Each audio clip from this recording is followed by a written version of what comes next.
তাসনিয়া ফারিন গান শুরু করেন টেইলর সুইফট থেকে অনুপ্রাণিত হয়ে ছোটবেলার স্বপ্ন পূরণের জন্য। সম্প্রতি তিনি আবারও গানের জগতে ফিরে এসেছেন নতুন ফিউশন ট্র্যাক মন গলবে নায়, যেখানে তিনি ৮০-৯০ দশকের মিউজিকের স্পন্দন আধুনিক স্বাদের সঙ্গে মিশিয়ে দিয়েছেন। বাজেট সীমাবদ্ধতার মধ্যেও ফারিনের সৃজনশীলতা ফুটে উঠেছে, যেখানে গল্প, শিল্প এবং বাণিজ্যিক উপাদানের ভারসাম্য রাখা হয়েছে। গানটি ইমরান মাহমুদুলের সুরে তৈরি এবং প্রকাশের পরই শ্রোতাদের মধ্যে ইতিবাচক সাড়া পেয়েছে। গত বছর আনুষ্ঠানিকভাবে সঙ্গীত শিল্পী হিসেবে যাত্রা শুরু করেন ফারিন। রঙে রঙে রঙিন হব গানটির সাফল্য তাকে আরও সাহসী করেছে।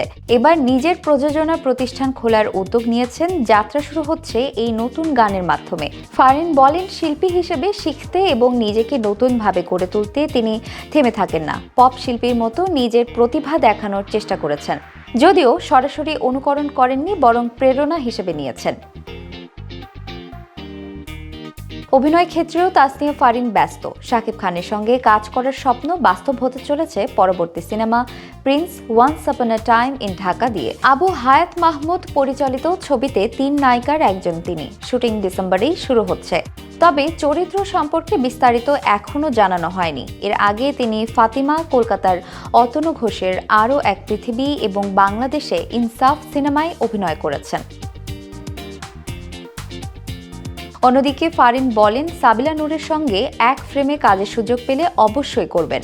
নাটক ও ওয়েব সিরিজে প্রস্তাব থাকলেও আপাতত সিনেমার প্রস্তুতি তার প্রধান লক্ষ্য। নতুন গান, অভিনয় এবং প্রযোজনায় তার সামনে নতুন পথ খুলে যাচ্ছে। ফারিনের এই উদ্যম এবং নিজেকে নতুনভাবে উপস্থাপনের মানসিকতা তাকে ক্রমশ আরও শক্তিশালী শিল্পী হিসেবে তৈরি করছে, যার জন্য দর্শকরা উন্মুখ হয়ে অপেক্ষা করছেন।